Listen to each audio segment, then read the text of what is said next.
popping off, y'all? And thanks again for joining us here on Expanded Perspectives with me, Cam Hale, and as always, beside me, the master of disaster himself, Kyle Filson. How's it going, everybody? Happy Halloween. Happy Halloween to you, Cam. Happy Halloween to you, sir. We are actually recording this on Halloween. Yes. In fact, I just wrapped up trick-or-treating with Luke. Like, literally, I've been here at the studio for 5 minutes. Dude, okay, so Halloween's been going on at my house for the last 3 days. I did not know that when you gain a granddaughter, you gain extra days of Halloween. Especially because of on the way weekend. it's fall. Yeah. It's been popping off, right? Like literally I've had people in this house coming and going, nieces and nephews and their kids and all. It's been madness. We've loved it. My daughter came home, the whole thing. That's the reason we've waited, because Kyle and I wanted to record this on Halloween. Yeah. We record without telling. Most people don't know that we record a lot of time on Sundays. Yeah. Because we have busy work weeks and stuff. But Sunday's always kind of like you spend the day with the family, then you got some leisure time. Mm-hmm. That's when we used to do it. We used to always do it on Sunday. Yeah. And with the Halloween falling directly on Sunday here in America, it was just perfect. So yeah, we're going to rock it. We did good, as usual. For those asking or don't know, Luke is Egon, the Ghostbuster. Mm-hmm. He had the whole proton pack and everything, and it went over really well. There was a lot of compliments. People asking, like, where'd you get that? That's awesome. He's and Threw it back old school. No shocker. He's already talking about what he's going to be next year. Man, we're going to have to load him up and take him to some cosplay things because he's going to go crazy. I was going to say, I'm not even going to say what he wants to go next year because we got 364 more days. There could be a whole bunch of stuff popping off. Oh, there will be. Yeah, he'll change it a dozen times. Jacob went to Screams Saturday night, which is where they have the... That's the Ren Fair where they have it... Right, Scarborough Fair. Yeah, there you go. Right, so it's like a big Renaissance festival place, but of course, this time of year, they change it in the Halloween I've heard it's pretty cool. He said it was awesome. They had like 5 different haunted houses, and you got to go to all of them. Of course, he paid extra for the fast pass. Yeah, of course. Yeah, I mean, if you're going to go. But so they did that. I'd be fast passed, and I'd be running fast past the haunted houses. You know, like when we went to get Luke's costume with the proton pack and everything, they just make stuff so much cooler now. Like when I was a kid, I remember... You had to make it? My dad would help me like make it. Mm-hmm. You know, and I don't... And it wasn't even that close because it's not like Dad could 3D print the parts to look exactly like you find online, right? No, man. You just had to guess and pause the movie and look. And if you got lucky, you could get a magazine that you could see a decent picture in. Right. Yeah, there was no YouTube where you could look at other people build it and then try to get an idea of how to, you know... But I remember, so let me ask you this. I know this shows our age, but like, do you think that part of that actually made it better?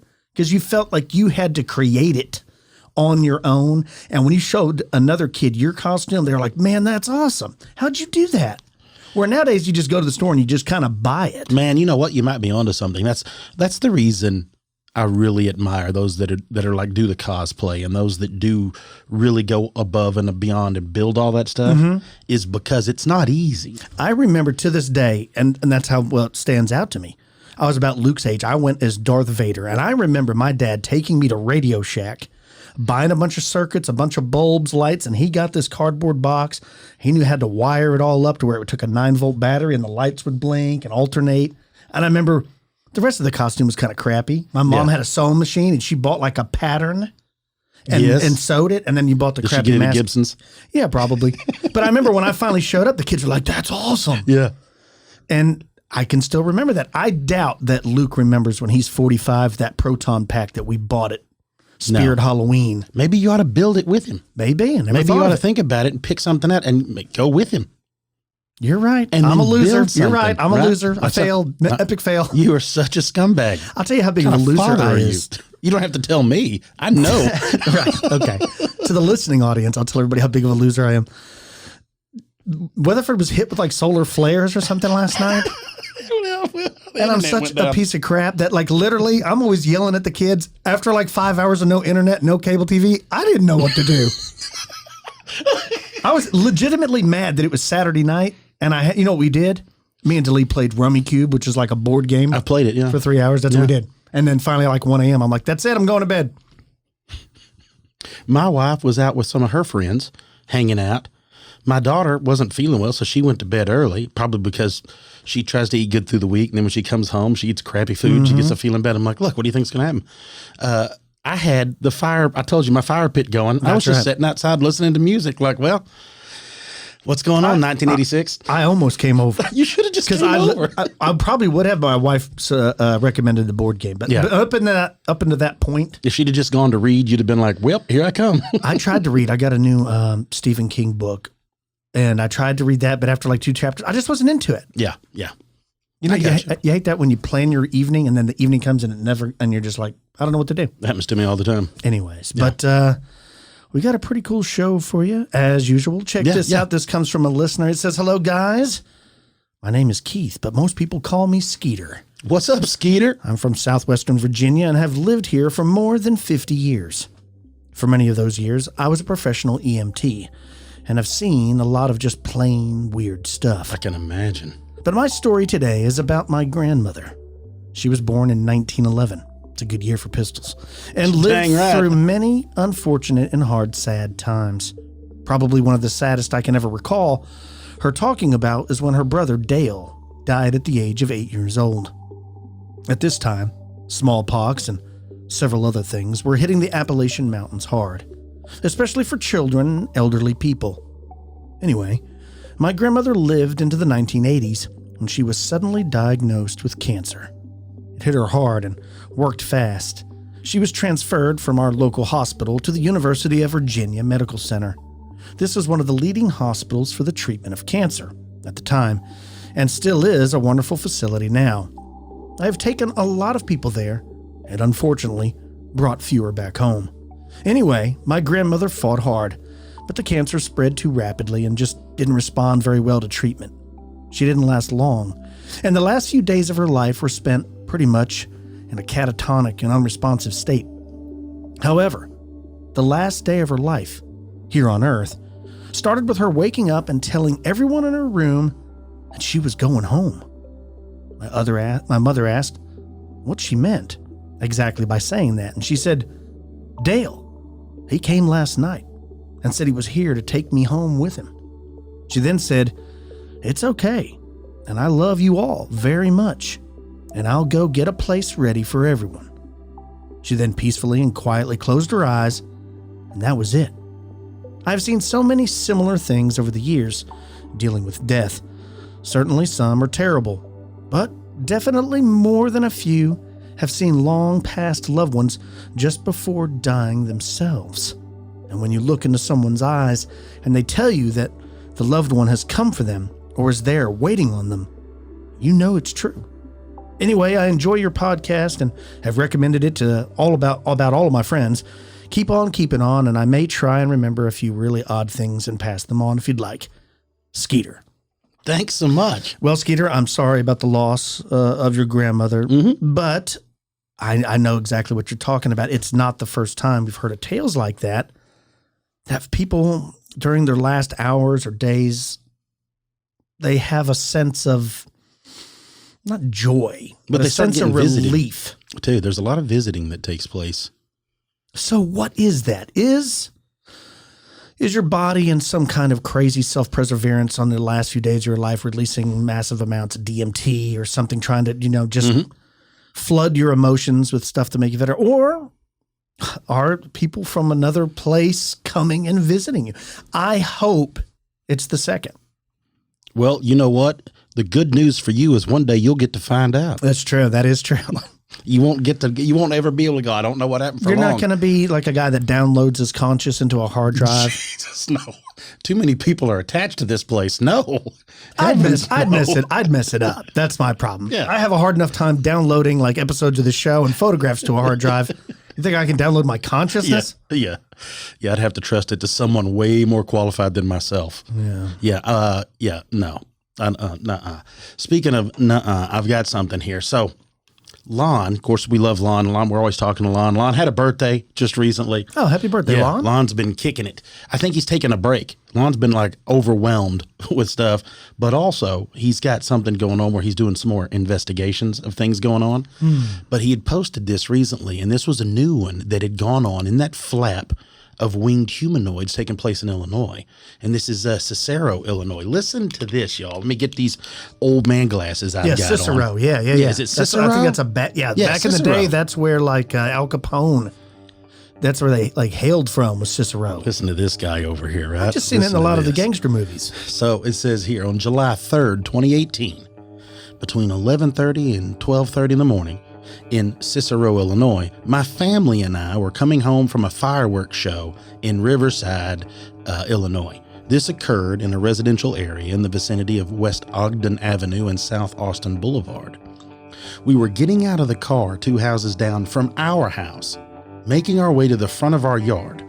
We had a really big tree in the front of our house, and my wife and my youngest daughter were still by our car. My middle and oldest were with me under the tree. So I said, "What the hell?" And my 2 daughters stopped and looked at me and said, "What was that?" I looked up right away to make sure nothing was going to fall on me. And as I looked up, whatever it was jumped out of the tree and flew up between my house and my neighbor's. Now, it was a clear and bright sky.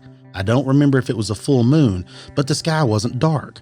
What I saw looked like the pictures of the Chicago Mothman. My 2 daughters saw it, and they moved towards me and said, "Did you see that?"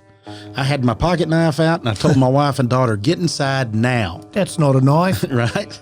So my oldest and middle daughters saw it as well. My youngest and my wife said that they saw the tree shake. Now it says here, 2 weeks later, we saw that the large branch on the tree was dead and it fell on its own. The tree just keeps losing its branches until it was cut down 2 days ago. And this was actually October 25th of 2021. It says, wow. Before this incident, the tree was healthy and really thick and full of leaves. Now it goes on here. Lon actually spoke to the guy, and he said the description was 5 to 6 foot tall, thin, dark-colored humanoid with wide wings that were shaped like those of a bat, and he said he could see through the membrane wings because of the street lights, and that he also noticed the feet of the winged being were shaped like those of a chicken, had long 3-toed and splayed, and that the toes had been wrapped around the tree branch, and that there was enough street lamp light in order for the witness to observe the creature while in the tree. His daughter stated that when the winged humanoid was flying away, it looked back and she noticed it had red eyes. Oh, wow. Yeah.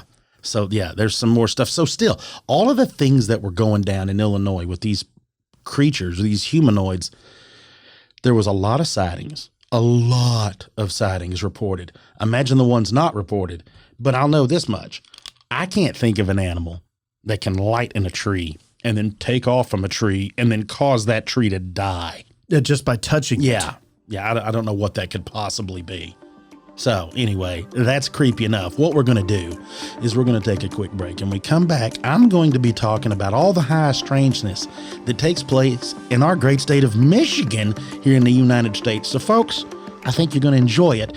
Hold tight. We'll be right back. You're listening to Expanded Perspectives.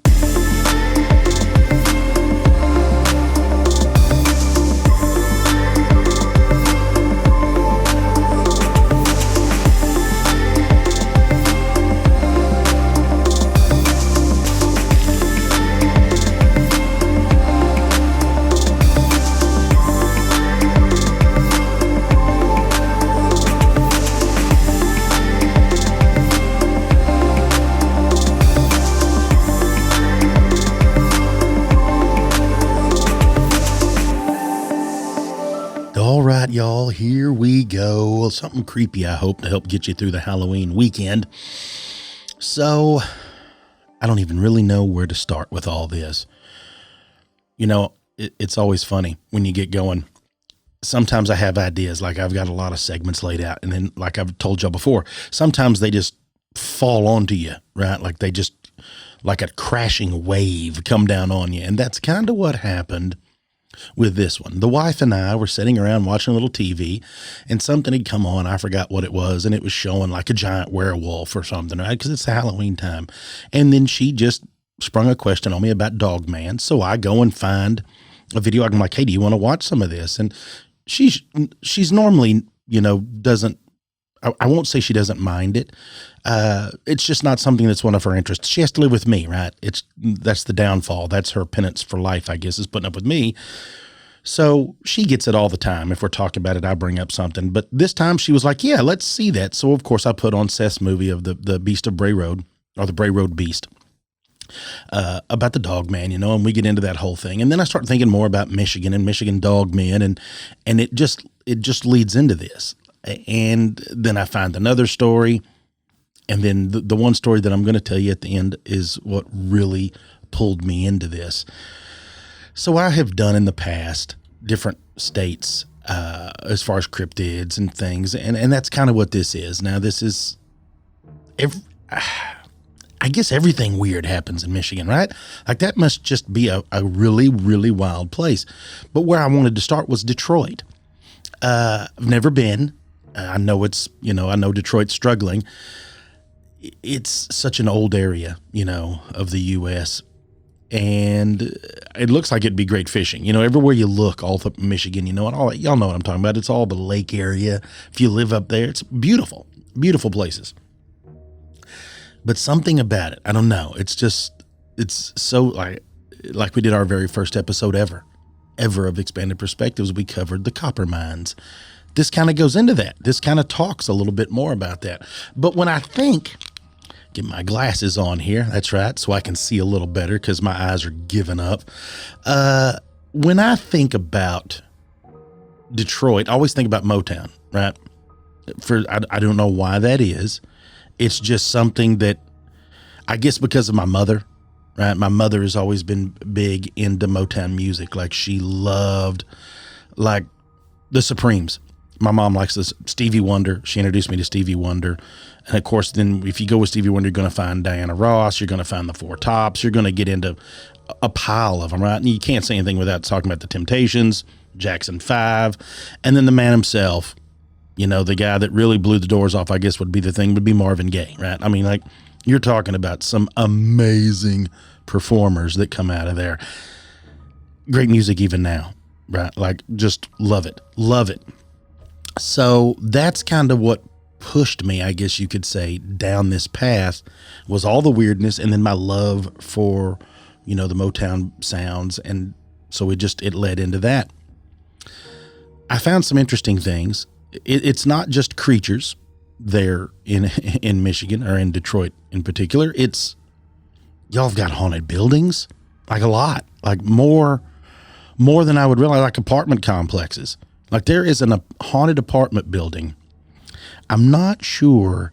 I think you can go and visit the place and all this stuff, but there was an employee back at the Alhambra building, I believe is what it was called, back in like 1904 that poisoned like 40 families in this place, poisoned them. Now, it didn't kill them all. 2 people ended up passing away. It's reported by investigators that they'll go in there and that you can still, like the spirits are still there, right, of these 2 poisoned people. There's a Masonic temple that is reportedly, eat up with ghosts. And talking about people feeling like cold hands on their shoulders, cold hands on their back, pushing, stand there and you kind of feel an outside push. There's talking about doors. Again, doors opening, closing, slamming. Typical stuff, right? Typical everything. There is, Fort Wayne? Fort Wayne there, I believe is, and here's what's strange about Fort Wayne. There was really no battles that took place. Not a historic battle, but they had military houses there and it displaced a lot of people during the Great Depression. And so they believe that maybe that is a site of a sadness or of bane and just all around hatred.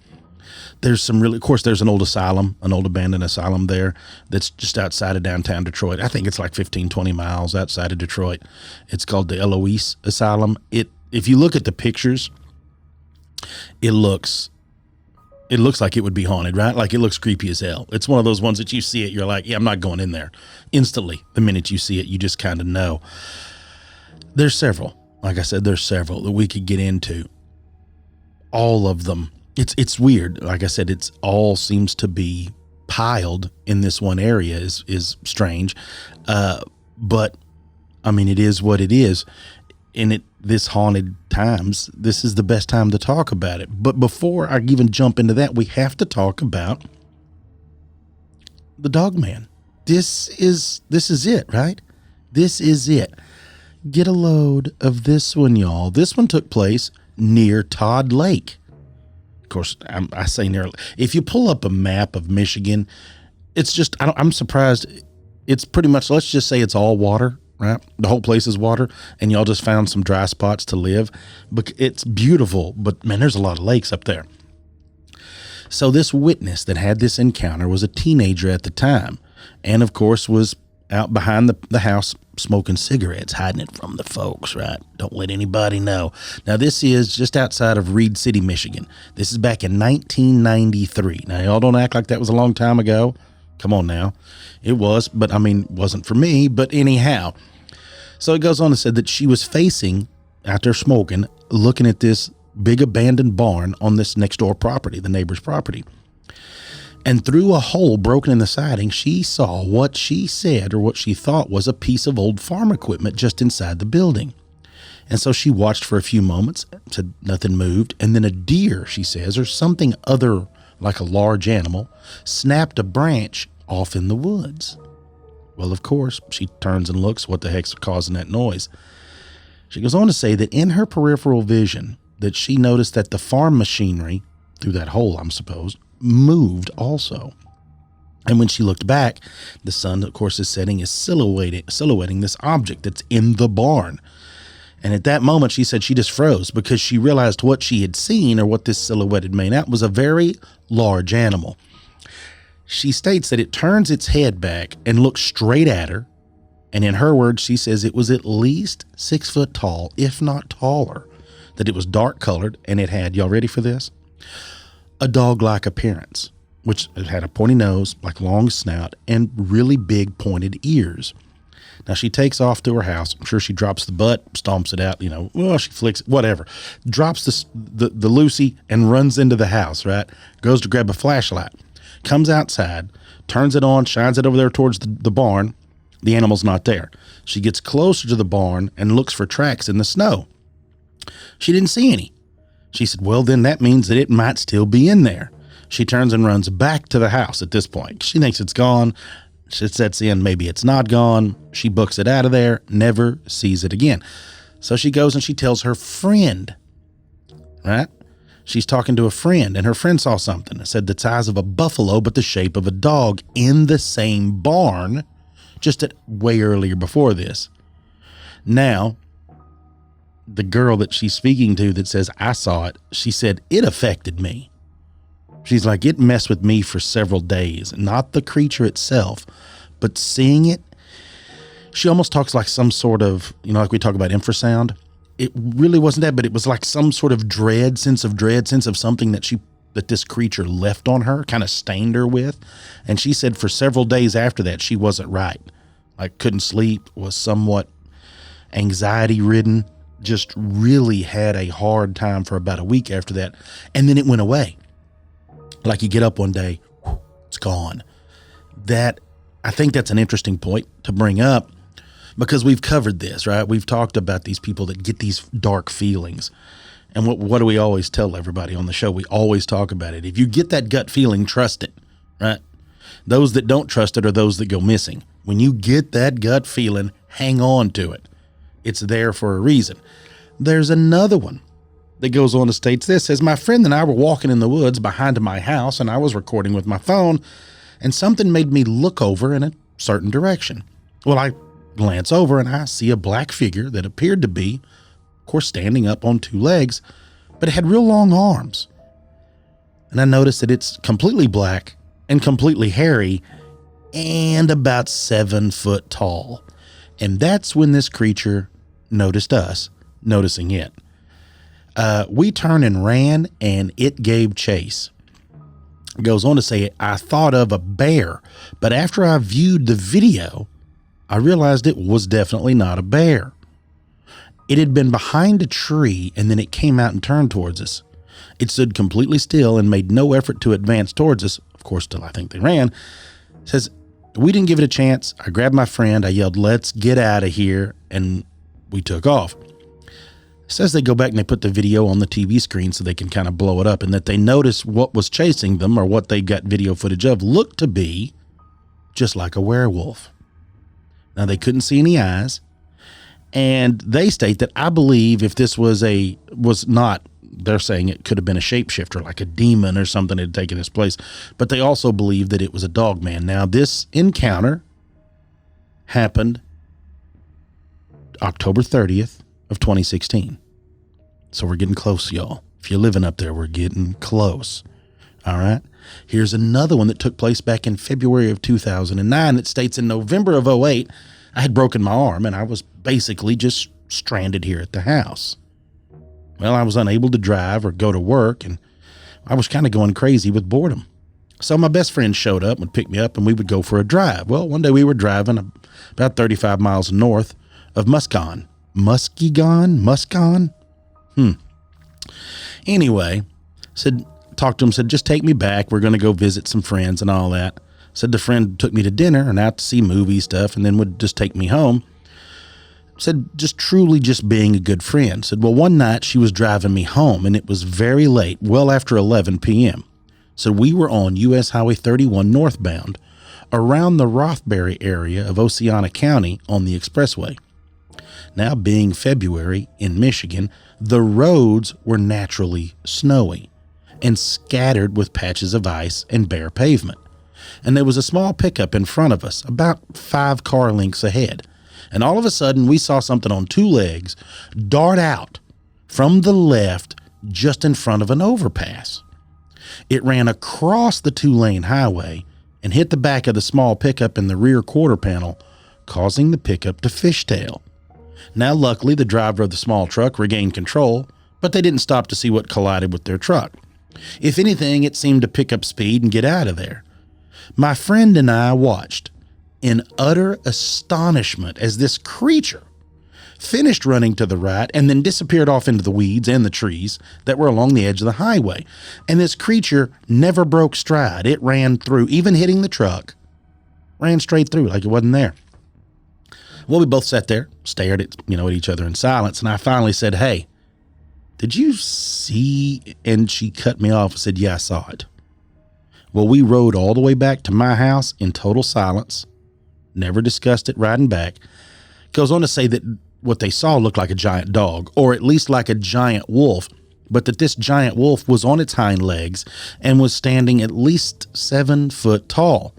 Said its ears were pointed, and get a load of this, y'all, it had a mane, they said this, like a lion's mane, but it had a mane around its neck that was very dark in color, and its hind legs looked just like a dog's.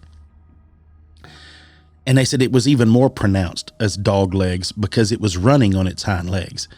Now, this is neat here. It says the front legs were swinging freely as it ran, and then it seemed to have its mouth open. And it had a very elongated face. They said the face reminds us of a border collie. Had the long nose, the whole thing, but it was covered by much longer hair than what would normally be on a dog's face. Said this entire creature seemed to be covered in long hair all over, but I can't recall if it had a tail. Something tells me I think it did, but I can't say for sure. So we thought perhaps that it had been the dog man, is what they say here. And it says, being a former Native American area, we've heard stories, but never met anyone that had had a first-hand encounter. It was always someone who knew someone, right? But now my best friend and I definitely saw it and definitely had a first-hand experience. Said the encounter was very brief, just a matter of moments. That was it. But it was in front and center with the lights, clear as a bell. This took place back in February of '09. So again, another dog man. Now, I don't know why, like we've discussed, I don't know why I'm so fascinated with dog man.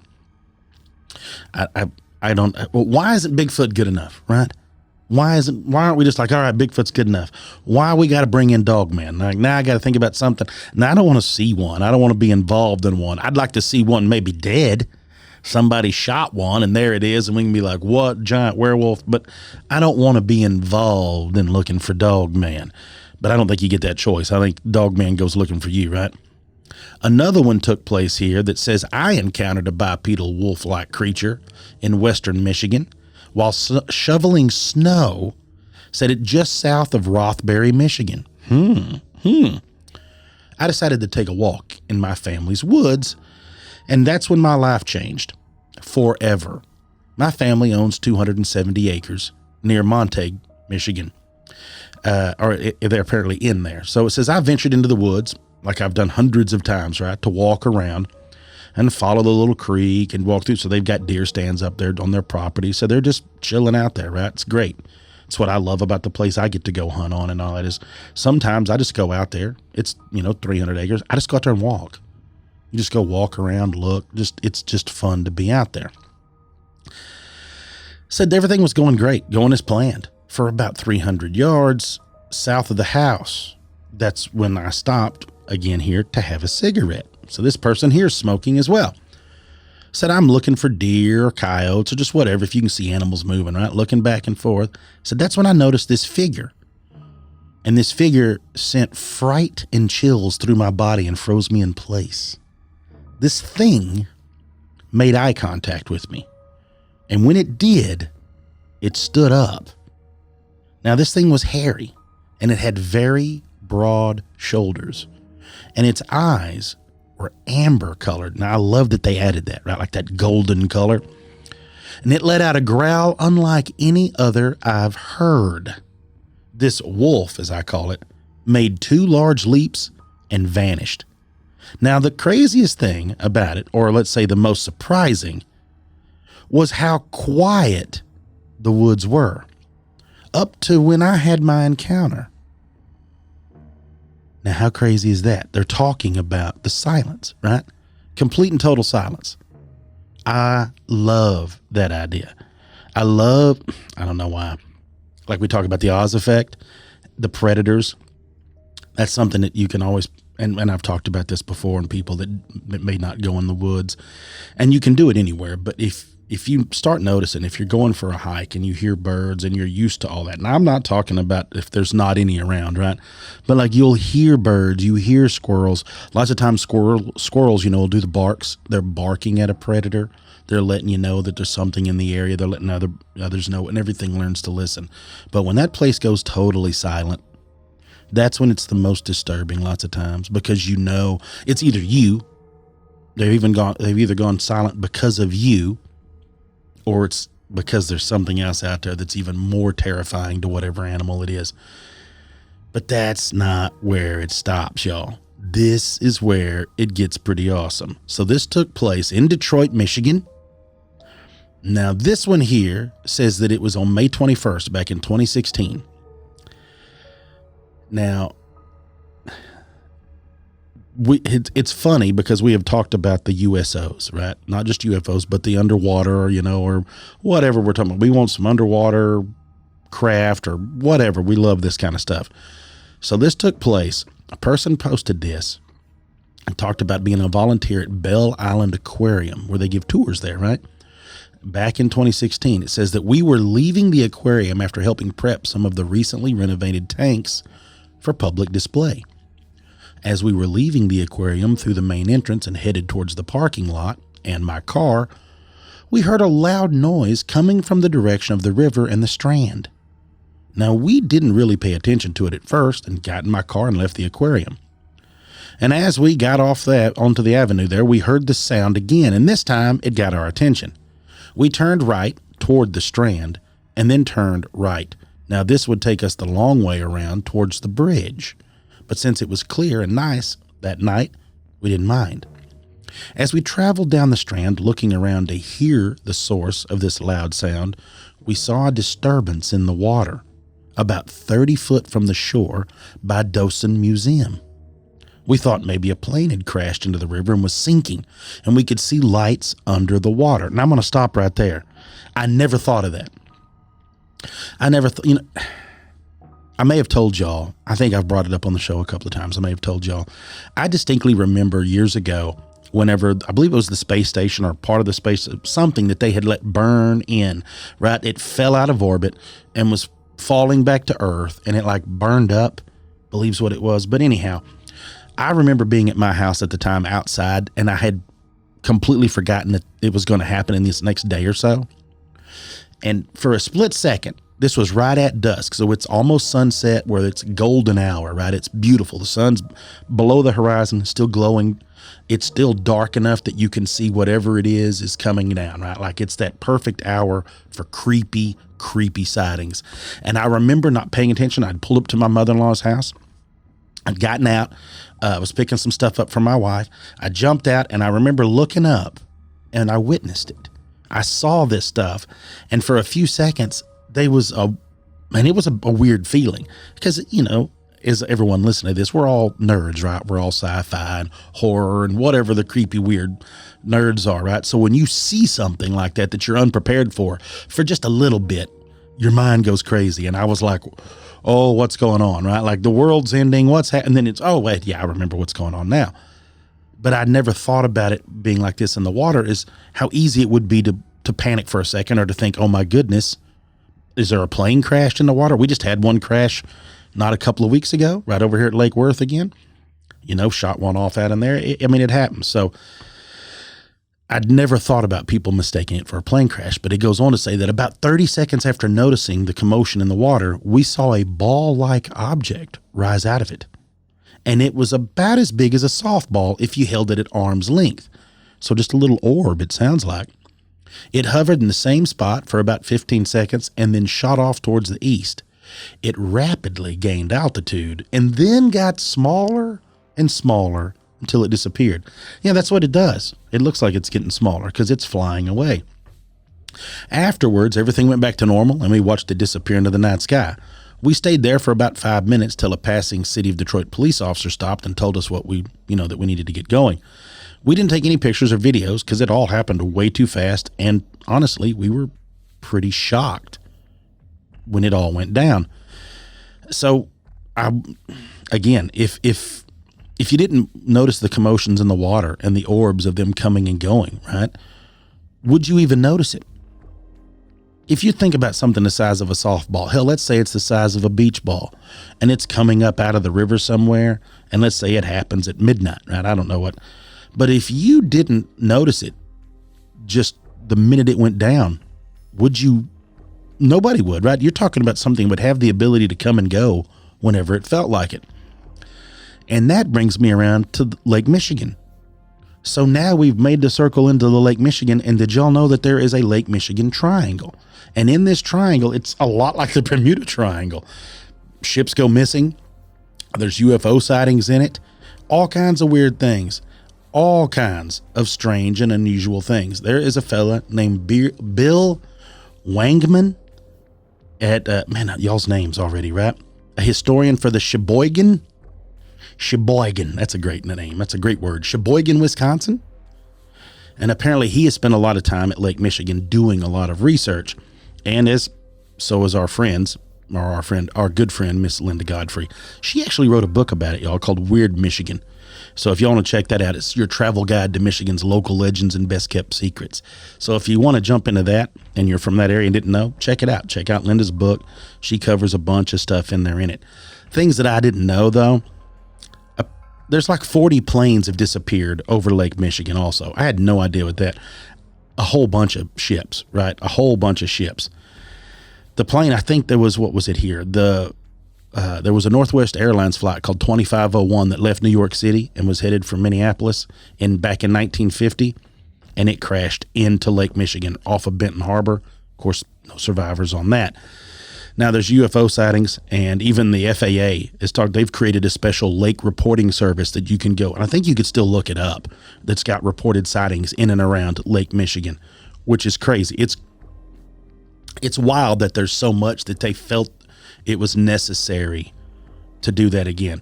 I believe Linda's even interviewed, I believe it's in there, that there's a ferry captain that's been on Lake Michigan for like 30 or 40 years, and talks about, hearing things, seeing things, little stuff there, but says that, he's never seen anything strange personally. And, he goes back and forth, and he is like, in what people say is the most dangerous. Here's a quote. There's dozens of these stories about different things that have occurred out there, and people that have been lost, and sailors that have disappeared off of ships. And some people claim that there is something supernatural going on out here on the lake. But like I said, of course, he says nothing. I've not really seen anything. Now, there's some other, like I said, shipwrecks that's going to go on. I think there's one, the schooner back in the day, like in the early, like 100 years ago, I think is when it went down, of the Rosabella. There's like 11, there was passengers got killed and drowned, and they lost crewmen. A lot of that. There's a lot of stuff. They'd found it floating upside down. There's several of these crazy shipwrecks. Now, it's also hard to, like, I was unaware growing up down here in Texas. You don't know, right? Like, we can't wrap our heads around the vastness of the Great Lakes or any of the large bodies of water up there. We have one natural lake in the state of Texas. One. It's Caddo Lake. That's it. That's out in East Texas, y'all. It's beautiful. Look it up. CADDO. Check it out. I've been there with Lyle, and a bunch of us would go out there because of Bigfoot sightings, and it's not far from Jefferson. If y'all ever make the trip to come down and want to go check out the Jefferson Bigfoot Conference, Caddo Lake's right there. You can go check it out. Spanish moss, cypress trees. It looks like where the swamp thing should live, right? Like, that's what it is. But that doesn't change the fact that, we've got some big lakes, but nothing like that. Like, those are seas. Those are legit oceans of fresh water. Crazy. So if I look back in the 1800s, like this one here, there's several. Like I said, 1875, 10 crew members lost. Wreck was covered, right? This was off of near Grand Haven. Some of the strangest here says the disappearance of the schooner Thomas Hume, which disappeared without a trace in Lake Michigan on a gale. Or in a gale, rather, in 1891. And it was sailing from Chicago to Muskegon, Michigan, to hauling lumber. And what is I always think of, what is it, the Edmund Fitzgerald? I always think of that song, too, when you think about this stuff. But when I look at these shipwrecks, I'm thinking these are shipwrecks from, like I said, the 1800s, right? We're not talking about happening last week. We're talking about happening in the 1800s. So, I mean, yeah, I don't know. If you're talking about a sailing ship and not knowing to be able to foretell weather, there's so many other things that it could be. Now, I'm not saying that there's not other crazy stuff going on. We've had them all the way up until the 1930s. There's been some that have gone missing, some ships that have gone down. A lot of wild stories, right? And, of course, they try to add credibility to it. And I get it. I understand what they're doing here, but that's still not to talk about. But this is still an old time in sailing, as it's not going on now. And so it makes me lean more towards human error and the weather, because, man, the weather down there, what is it, a line from that song? Does anyone know where the love of God goes when the waves turn the minutes to hours? Like, that's what terrifies me about the ocean, or about water in general. And then I found this. Now, I'm sure some of you that remember when I was doing the cryptid classroom, and I'm fixing to do some more of those. Do you remember? I have to open my book here because I've got it written down in front of me. You would think I wouldn't forget it, but I want to make sure I pronounce it right. The Meme Gouache. Y'all remember when I was talking about the Meme Gouache, which is like some kind of crazy, like, it's got it like a child with a hair-covered face, and how it's like, it's a creepy, creepy thing, right? Well, there's more than just a Meme Gouache. There is also what is known as the Mishipishu. The Mishipishu is the underwater panther. Yeah, that's right. You heard me correct. The underwater panther. Now, according, it says to the Algonquins that the underwater panther is an extremely powerful underworld being that's there. And the Ojibwe, they say that they are the masters of all water creatures, even including the snakes in this area. Now, there is some wild stories with it, too. Now, what I love the most, like we talked about with the copper, they say, whenever I say they were talking about back in the day, the natives and all this stuff, said that the Mishipishu was there to guard the copper in Lake Superior and the Great Lakes area, and that the indigenous people in that area mined copper, and we've discussed all this for long ago. But when missionaries started showing up and all this, they started stealing the copper from the indigenous people. And while in that region, if you did that, that was going against the natural order of things. And that the Mishipishu, was so you, like we talked about the Thunderbird, right? The Thunderbird controlled the air and all this. So the Machu Picchu controlled the water. So that was their balance, the light and the dark, or the wet and the fire, or however it worked out. So that's what you would do. So it was forbidden or really extremely frowned upon. Now, this could have easily been a story told by the Native Americans, and then they would exact their revenge on the missionaries for stealing, or it could have truly been that went on there. There is a story about a Jesuit missionary, last name of Dablon, that was actually chronicled a story about, I believe it was 4 Ojibwe Indians, is what they said, the natives Ojibways. And the story was that I don't know why this is, but that were going to take copper back, and that they had gotten some copper and loaded up in their kayak or their canoe and was paddling off, and then the water panther came up and grabbed them and ripped the canoe to pieces, and only one of them died, right? And that only one of them lived, and that he was gravely injured, and that they took his story right as he was dying when people found him as he made his way back. And there's always one, right? The story could never go on if, well, he killed all 4. Like, yeah, we get it. We just had to guess. There's always one that makes it back. So it's kind of a strange representation of, could it really be a creature? Could it be a misidentification? Could it have been mankind? What's very, very interesting, though, is back in 2003, there was an archaeologist named Brad Lepper, and he posed a question about the alligator effigy mound that's in Granville, Ohio, and believes that might actually be a representation of the water panther, the underwater panther, the Machu Picchu. He believes that maybe the natives, this is what they called the alligators in this area, and that the early Europeans had never seen them.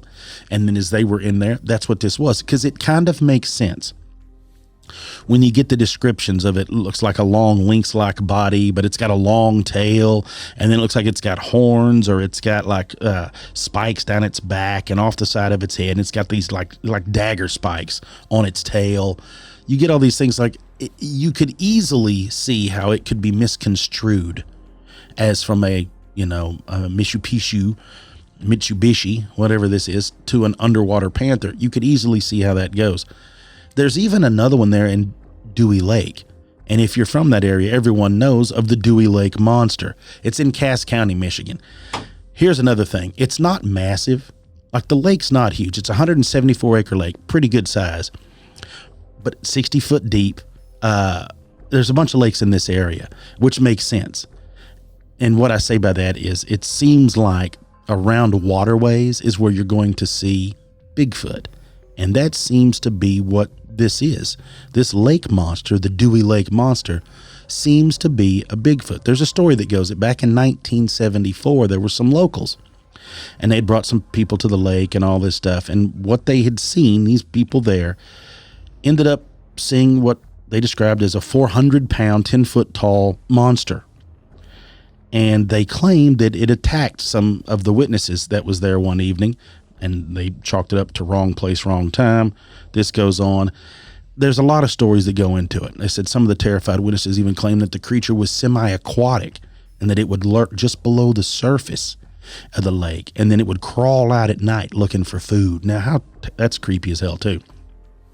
Those that had seen it in and near the water say that it had scaly skin, large claws like a bear, and they believe that it breathed water through gills, that it had lungs and gills so it could breathe air. So now we're talking about, what is it, the creature from the Black Lagoon, which is funny because it's right around that time too, right? It's probably within 15 years or so of the release of that movie, whenever all this stuff comes out. So who really knows? There are a lot of things that go on with it. Like I said, there's a lot of really interesting stories that go on with this Dewey Lake monster. Seems to be a big feat. But the story, like I said, that I wanted to leave y'all with was the story of the Nain. I don't know if it's Rouge or Rogue, right? I think it's Rouge. The Nain Rouge is, I believe, how it's supposed to be pronounced. This story is really, really great. And what I bring up the Nain Rouge is because it stands for, or is better known as, the Red Dwarf of Detroit. I know that they have parades in Detroit for the Nain Rouge. I know that they have beer that's made after it. So I'm going to give you a little story behind it. This comes from a book back in the 1880s, called The Legends of La Detroit. And this is what it says, that on March 10th of 1701 in St. Louis, Quebec, a party was being held in honor of Antoine de la Monthe Cadillac, the founder of Detroit. You like his last name, Cadillac? Word. As the night went on, the fortune teller, complete with a black cat perched on her shoulder, came to the home. They let her in, and she began to read palms. The men were amazed at her ability, and she finally wandered over to Cadillac. She gazed into his palm and told him how he was going to start a great city. Cadillac urged her to continue, but the future became grim as the fortune teller told him, "In years to come, your colony will be the scene of strife and bloodshed. The Indians will be treacherous. The hated English will struggle for its possession, but under a new flag, it will reach a height of prosperity which you never in your wildest dreams pictured." So Cadillac continues. He starts talking to the woman. Things go back. She tells him, "Your future and theirs," talking about his children, "lie in your own hands. But beware of undue ambition. It will mar all of your plans." Now here's where it gets wild, y'all. Listen. She told him, "Appease the Nain Rouge. Beware of offending him. Should you be thus unfortunate, not a vestige of your inheritance will be given to your heirs." And that's exactly what happened. What are you going to do? Cadillac's going to laugh it off, right? She's a party trick. Y'all paid her to come here. We're having some drinks. We're like, woo-hoo-hoo, that's great. He goes home. He tells his wife this whole thing. Whole deal's a big joke to him, right? As it is with everybody. Of course, they did a few things. You know what I'm talking about back in the day when they'd have seances and all this stuff. So she's there monkeying around doing her thing. It's great. Now, don't forget, though, this isn't like in the 1920s. This was back in the 1700s, 1701. So that was a hot minute ago, right, when all this stuff went down. So the story goes, he starts founding Detroit. His wife, they're all doing all this stuff, and they're talking. And as he's going by, after Detroit's founded, he's trying to run it as best he can. He starts hearing some of the locals are talking how they're not liking it. One of them, and they even put in the book, says things cannot run very long. Thus, my wife saw a few days ago, La Petite Nain Rouge, which is the whole thing of the Nain Rouge, the Red Dwarf. So he and the wife hear it allegedly, and his wife freaks out, and she's like, "Look, you're gonna have to do something." So the story goes that they start headed home, and while headed home, they end up seeing it, right? They see the Nain Rouge, they see the Red Dwarf, and the story goes that as it approached them, that Cadillac hit it with his cane, and it was like a little creepy fake character, and that he was swinging his cane at it and kicking at it and telling it to get out of here because he didn't want it to be in his life. He didn't want it to ruin his life. Sure enough, that's what happens. Everything falls apart for him. And because of his disrespect, everything went into ruin. You jump forward, there's some sightings. 1736, they said near the Detroit River that they spotted it. July 30th, actually, was near the Detroit River. The very next day, Chief Pontiac killed 60 men. And that was during the Battle of Bloody Run. You jump forward again to 1805. People claim that they saw a red dwarf walking down the streets. And then on June 11th of that year, most of Detroit burned. So this is almost like the Detroit version of the Mothman. When the Nain Rouge shows up, you all in trouble. So there was a general named General William Hull. He was the only officer in the American Army to ever be sentenced to death for military incompetence. And he went on to say that he had claimed that he saw the Red Dwarf and it was grinning at him in 1813 when he surrendered Detroit to the British Army. So when he turned it all over, it was around that time, I guess he knew it was done. People claim that in 1967, during the riots, the week-long riots there in Detroit, that someone saw the dwarf. It's been reported before that. You go all the way back up into 1976. 1976, there was several linemen and utility workers out working, and they had claimed that they had noticed something climbing a utility pole while they were on it. Looking down, something else climbed it. What they described, a red dwarf. That same year, ice storm wipes out the city, possibly one of the worst. Jump again. Another ice storm hit Detroit in 1997. Another one in 2004 had a giant blackout. Both times, the Nain Rouge was spotted. Now, here's some really, really, if that's not strange enough, really strange things about the Nain Rouge. They said, could it have been that this area was either blessed or cursed, right? Blessed or cursed by the natives of the area, by a shaman, or is this truly a shaman? Is the Nain Rouge nothing more than a shaman who has dedicated all of his afterlife to making sure that the place he loves is still there, is still, respected? Or is it simply just an evil entity that just comes and goes at whim, when it wakes up, when it goes to sleep, whatever? It's very, very strange. But I found a story here. I'm trying to see who actually wrote this story here. I can't find it. What is this place? Because I had never read this part of it. But I'm going to read it to you here. I'm going to read you this whole thing. It comes some cool and interesting stuff. All right, here we go. I'm going to read this to you. It says, in 1858, a 138-foot-long, 385-ton wooden brig called the Black Hawk, built by Stevens and Presley of Ohio City, sailed from Detroit, Michigan to Liverpool, England, laden with very strange cargo. Down in the hold, stowed away among the 19,000 bushels of corn and padded parcels of stained glass, there was a barrel, and this barrel contained the pickled corpse of something truly terrifying. See, in June of 1763, British Captain James Delisle and 58 of his officers were followed near the banks of the Detroit River by a small, misshapen, crimson-clad figure with penetrating eyes, a large, fanged mouth, and a hideous scarlet face. Several soldiers shot at this weird-looking figure.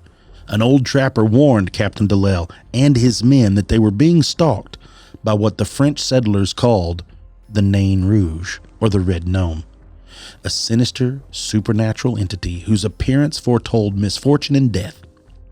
Sure enough, shortly after seeing the Crimson Dwarf, Captain Delisle and his soldiers were ambushed and massacred by the Indian chief Pontiac, and the blood of the slain turned the tributary of the Detroit River red for days. Decades earlier, the founder of Detroit goes on and it tells the story of what I've just talked about. But here's what's really wild. It says, around the end of 1857, there was a rumor that two hunters had killed the Red Gnome in a forest, that they had shot him several times and fixed him to a tree with their bayonets to prevent his escape. And then the body had been exhibited and packed in salt. Yeah. And now it goes on to say that the superstitious people of the colony arranged for the monstrosity to be burnt, for there was a widespread fear that it would return to life. And a bonfire was built in a clearing. But someone approached the men who had killed the strange creature and purchased it for an undisclosed sum. A collector of oddities in Liverpool, England, arranged for the Red Gnome's cadaver to be shipped to the home of warehouse keeper Michael Colney at 25 Clarence Street, Everton. The Black Hawk brig brought the curious cargo to Liverpool docks, and the small cask was delivered to the wrong Clarence Street. There were 3 streets of that name in the city at the time, and instead of going to Everton, it was delivered to the home of Abraham Harris, a jeweler living at 25 Clarence Street in city center. A servant signed for the cask, and Mr. Harris was horrified when he saw the grotesque little man pickled in a brine barrel. The cask was stored in the cellar, and in the evening, when the jeweler went down to show a colleague the terrifying corpse, they found the barrel empty and its lid lying on the floor. The evil-looking creature was never seen again. Had someone stolen the Red Gnome, or was the real explanation more sinister? I wished I could find who wrote that, because I love the whole thing, but it's coolandinterestingstuff.com. You can go check that little story out right there. That story alone makes me want to look into see if anything else strange had ever happened in Liverpool, right? So we've covered water cryptids, we've covered UFO sightings, we've covered Dog Man, and I'm going to leave you with the Nain Rouge. So Faye, so it still feels like, is there something sinister in and around Michigan, or is it more likely that something's there keeping a watch over that part of the country, because its heart and soul is that part of the country? Folks, I'm going to take a quick break. We're going to come back. We'll wrap this baby up. Thanks for sticking around. You're listening to Expanded Perspectives.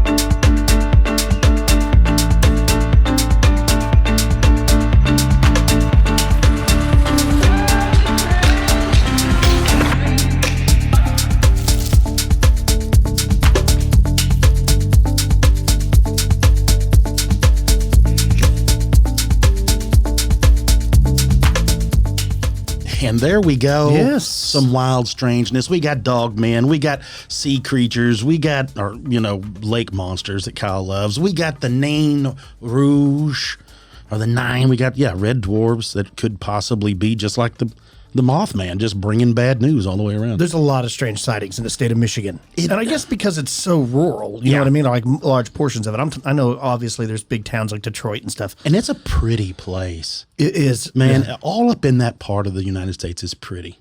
Especially that upper peninsula area. And then you look where we live. Like, you literally drive 2 hours from where we live. If you get on the interstate, folks, drive 2 hours west, you're in the real thickness of West Texas. And it looks like, if you watch any old Western movie, it looks like that all the way to Arizona when we drove out there. Yeah. If you go 2 hours east, it's all forest. Yeah, exactly. Yeah, we're in the plains and lakes is where we're kind of at, above the hill country. That's right. And yeah, it's I think it's pretty, but it's just because that's where we were raised. But it's not the kind of pretty like you see when you see beautiful lakes and lush green river bottoms and stuff like that. I agree. This is mesquite trees and oak scrub and all that stuff. I mean, it's pretty big rolling hills, and carved down through there, but it doesn't look anything like Michigan. And I need to go up there. I want to go to Michigan and Wisconsin. Isn't that where the Nuge is from? That's where, yes. He lives down here now. Theodosius Atrocious. Yes, he does. That's right. Right. The Motor City Madman. You know how we're always talking about undiscovered animals being rediscovered and things like that? Well, it just happened again. And we're not talking about something small like a little tiny insect or a little shrew. Yeah. This is a giant owl. Hold up. That's right. They said a giant owl, which hasn't been seen in the wild for 150 years, was just spotted by 2 British scientists in the African rainforest. Wow. Now, see, that's cool to find something like that. Yeah, and this has been reported in several science magazines. They said the last confirmed sighting of the Shelley's eagle owl, which is native to Central and Western Africa, was in the 1870s. No way. They said the giant owl is officially classified as an at-risk of extinction or extinct, but now they said that they believe that there could be more. They said on the 16th of October, Dr. Joseph Tobias and Imperial College London's Department of Life Sciences and a Dr. Robert Williams, an ecologist from Somerset, were working in the Etowah Forest in Ghana when they stumbled across the magnificent creature. He said, when we lifted our binoculars, our jaws dropped. They thought that this thing had been dead and extinct for over 150 years, but they have not just photographs of it, they have video of it, and they've since found what they think is up to 12 or 15 of them. Look, this is going to sound corny, but I'm going to go ahead and say it. It's going to sound silly, but I'm going to go ahead and say it. That makes me so happy for those 2 guys.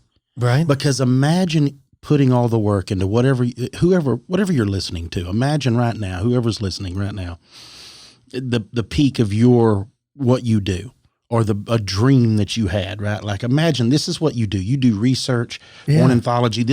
You are the bird guy. Everything's been found already. Yeah, all of your friends, all the people that you and your wife, or you and your partner, whoever, all of them, they know you're the bird guy. I come to Kyle. Kyle's the bird guy. I'm the bird man. I'm flying anywhere. That's right. And then you get to find that. A giant owl.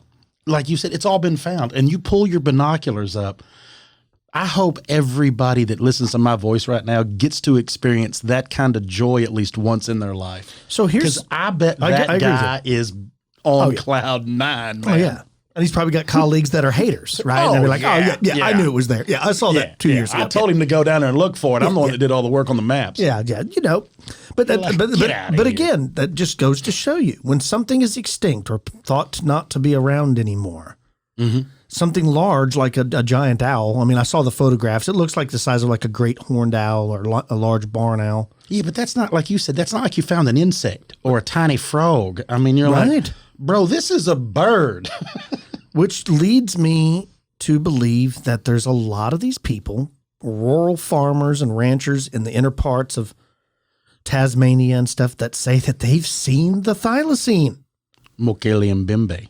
Or they're in the Congo. I mean, come on, the thylacine seems more realistic to Mokele Mbembe. You need to get on out of here with that. I mean, I'm not going to lie. For you to go home. All of a sudden there was a large apatosaurus roaming the Congo, I mean, I would be like, that's cool. If you read that up right there, you'd be like, excuse me? I want to know this because, we talked about the roping years ago. Yeah, right? The Indava bird. I want to know is, because would they have ever, and there's probably no way of answering it. I'm sure that there are some that could. I wonder if they could ever, over the years, would they shrink? Like, would they stay alive long enough in this time in order for them to evolve to where they could have still been alive? No, I don't know. You know what I'm saying? Like, yeah, I do. Because we've had them, we're talking about recent sightings within the last 100 years. Some of them even within the last 30 years. Some of them even within the last 5 years, where people have seen those down there in New Guinea and in and around these areas of these islands, much like any of this. And now you're telling me you found a horned bird. Right. I mean, That they have the bioluminescence, and I mean, there's lots of natives that swear that they've seen them. Yeah. And if you're asking them, according to Paul Nation, like a lot of them aren't that surprised. They're like, yeah. Oh yeah, you're the Indava bird. Yeah. That's what was surprising to him, is that they weren't surprised. I like the stories like the Japanese soldiers seeing them in World War II on some of those islands, Flushing them out of caves. Yeah. I do too. That is cool. It's because we're dorks. Speaking of cool, you went and saw the new movie Antlers. I certainly did. How was it? I enjoyed it. It was exactly what I hoped it to be. That's all I can say. Is I wanted it to be a certain way, and it's exactly kind of how it turned out. It's dark. I think we're going to go see it this week. I've also went and saw the new James Bond. Right, I've heard it was good. It's very good. Only with the older people. Yeah, it's very good. I will wear that proudly. I'm a James Bond fan. I'm a huge Daniel Craig as James Bond fan. Right. Oh, I'm a big fan of James Bond. Yeah. I'm a big fan of like the video game back in the day, dude. I remember me and my bruds. I remember this. Back when we were in college, like that's all we would do is play GoldenEye for hours. We were just eat four pizza, screens, stay up four all night, screens, drink ice cold Miller Lite. Yeah, it was a great time. Yeah. Now you got responsibilities, and you got to be an adult. But yeah, Antlers is very good. I would say that if you wanted to go see it, if you like it, it's not what you think it's going to be as far as like, you don't see the creature as much as you think. That's good. I think that's the whole thing. Is like if you're looking for, but you do get to see it. You do get to the whole thing, the whole story. I like how they did it. I like where you don't get to see the creature. I mean, like that's what makes Jaws good. That's what makes Alien good. They've left it where they could possibly do another one if they wanted to, which is crazy to say, but it's the way. I think it'll be good. Yeah. That sounds awesome. Speaking of awesome, if you have any cool stories you want to share with me and Cam, please don't hesitate. Email the show, expandedperspectives@yahoo.com. Also, don't forget about Expanded Perspectives Elite. Just go to the website, expandedperspectives.com. Click on the Elite tab, and sign up is easy. It's $5 a month, and you'll get extra shows every month, as well as the access to the entire back catalog. And also, don't forget about our sponsor, Trade. You need to, if you want to get a bag free, your first bag free, and $5 off your bundle, go to drinktrade.com/expanded. Don't forget about promo code expanded. Also, if you'd like to call us, 888-393-2783. Cam, you got anything else you want to wrap up for this edition of the Halloween episode? No, I'm good. I guess we got to go eat some candy. I haven't had candy all day. Well, I got the hookup. Oh, here we go. Let's get this done, and we'll go grab a bite of candy. I need a peanut butter cup. All right. Till next time, folks. Stay safe. I'm Kyle. He's Cam. Peace, y'all.